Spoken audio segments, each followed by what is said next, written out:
Alright, so today it's about the Super C and changing out the rear transmission oil. And every time I've driven that thing, it's been a little bit chattery to me. Not chattery once you get going, but just shifting into gear, you throttle down. You either have a feel for these tractors or you don't. I do. So today I'm going to find out what's going on in that rear end. If I was a bet, man, I'd say that there's probably not a lot of oil in that rear end, or there's a whole bunch of water. Heading to Napa, I'm going to get an oil filter for it too. I always use the Napa filters, and I don't recall the number right off the top of my head, so I'm not going to say it. I think I know it, but I'll show you that number as well. Let's take her with the Super C ski.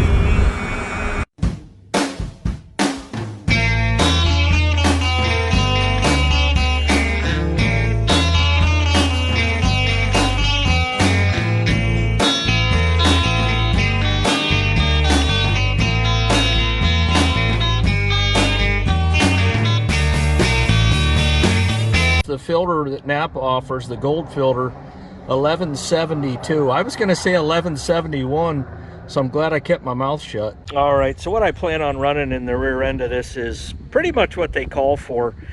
This is 80 weight 90 transmission oil, and originally they called just for straight 80 weight.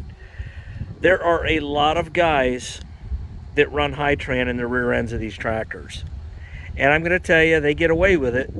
I think at least temporarily, but I don't agree with it. While I think the high tran would be better as far as fighting condensation, I don't think you get the protective value that you do with 80 weight oil. I just don't.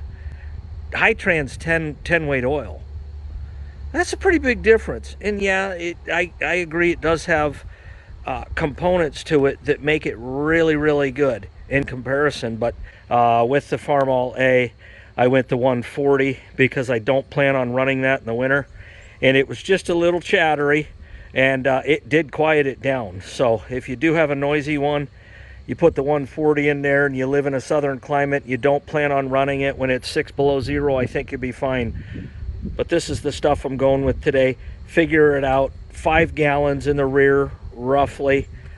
The book says I think 4.75. It's idiot proof anyway because you have a level plug on the side. So you're gonna know when that stuff's coming out the back jack that you're full. So let's go ahead and go over to the Super C right now. All right, so this is the back of the Super C, and right here is your level plug right there. Your drain plug's up underneath, and your fill plug's on the deck plate like most of them. Now this is a little bit different here, and this gives me hope, a little bit of hope, because this isn't the original fill plug. The original would have been recessed. What a lot of guys will do is they'll take a 3/4 inch breaker bar and stick it down in here because this isn't the correct plug.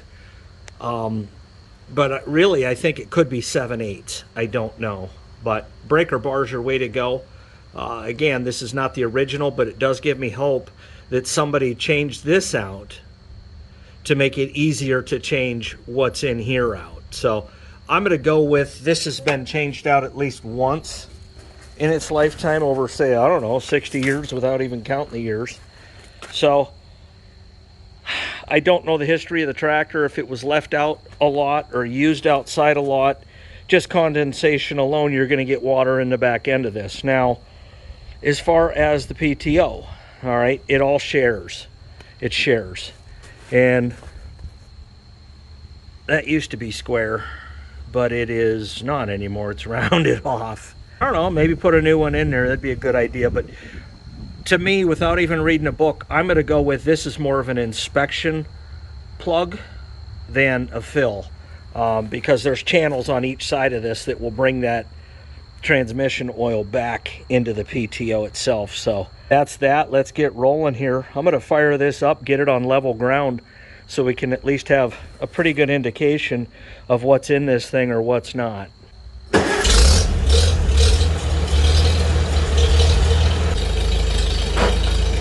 You hear that grinding?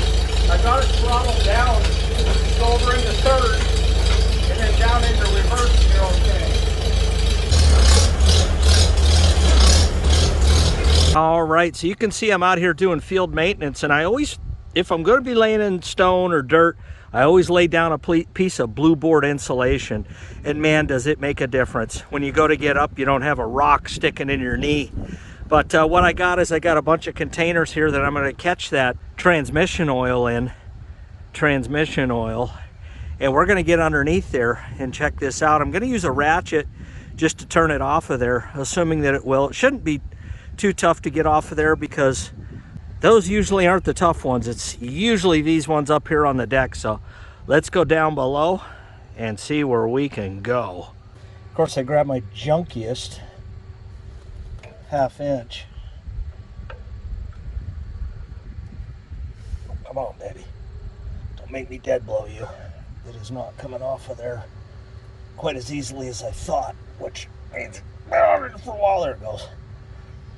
Oh. Yeah, if you can use a breaker bar, you're so much better off just having more leverage. So, looking for water.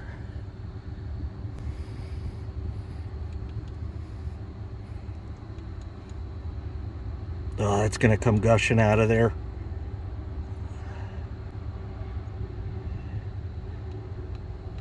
Just creeping it off, because there ain't no moving out from underneath there fast.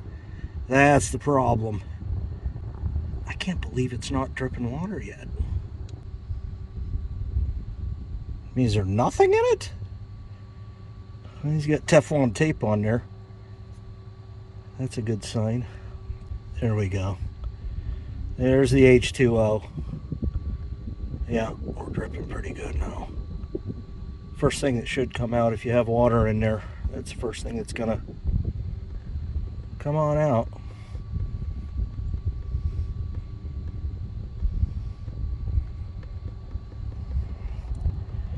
Yeah,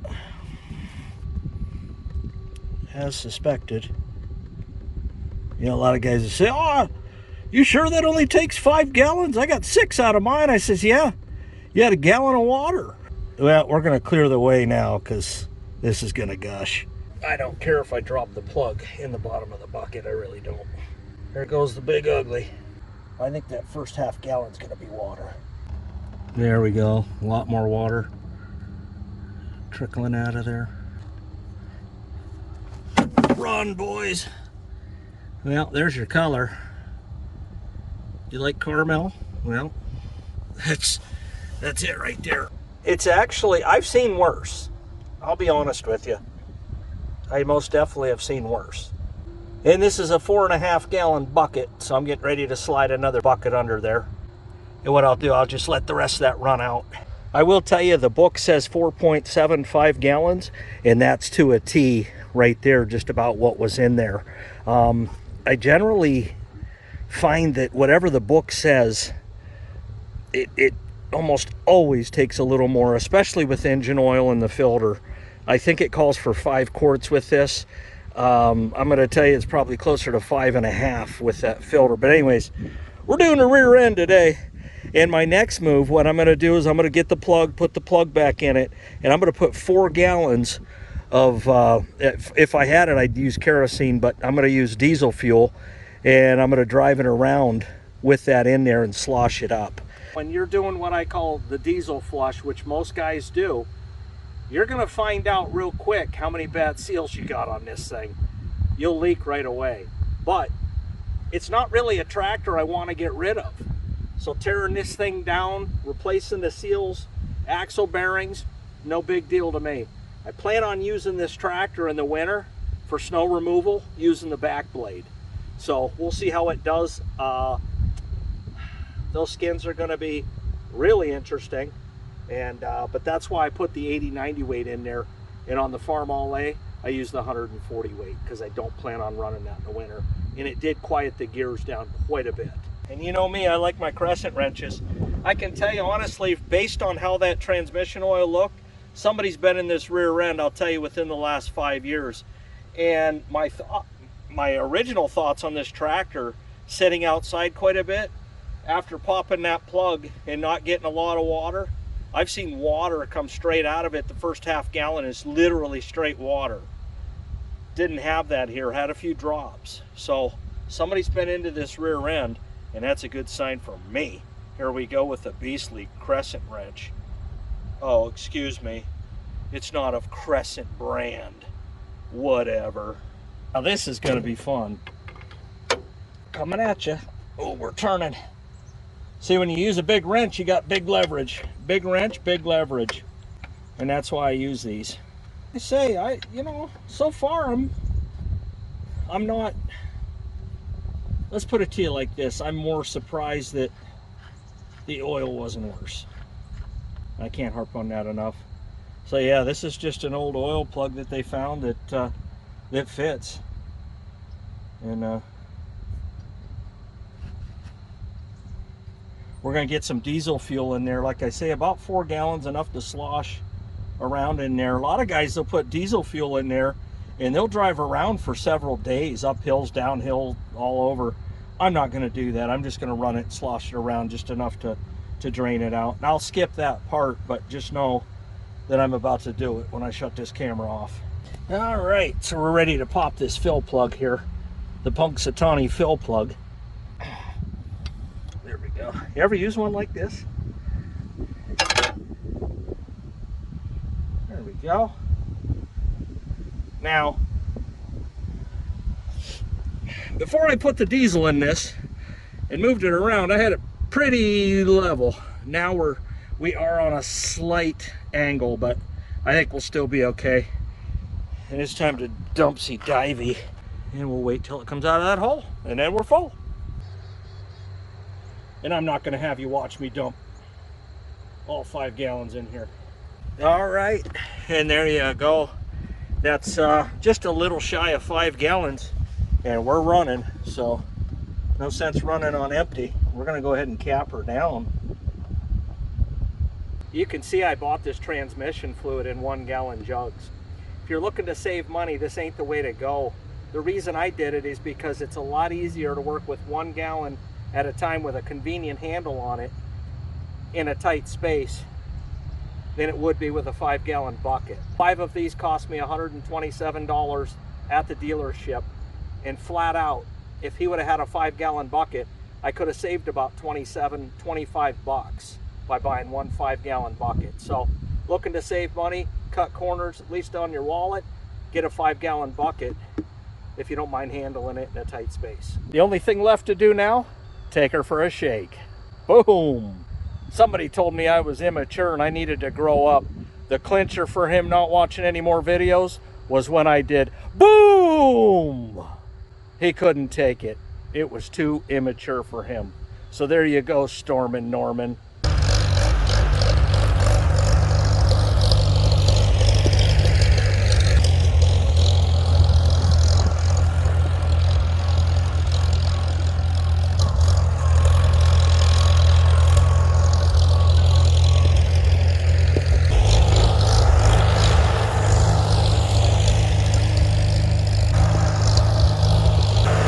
By inch, you make a tractor better every day.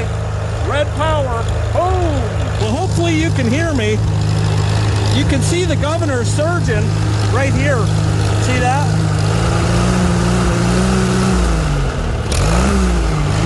See how it surges back and forth.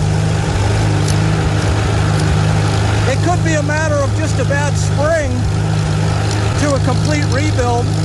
Somebody suggested spraying WD-40 inside the governor itself, and that could loosen things up, but my guess is, at the very least, it's got a bad spring inside that governor.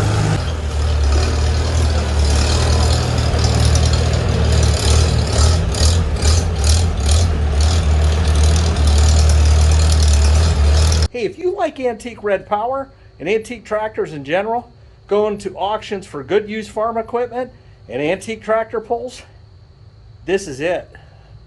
This is your YouTube channel. Hit that red button, ring that bell. We'll be seeing each other often. Let's go, let's grow.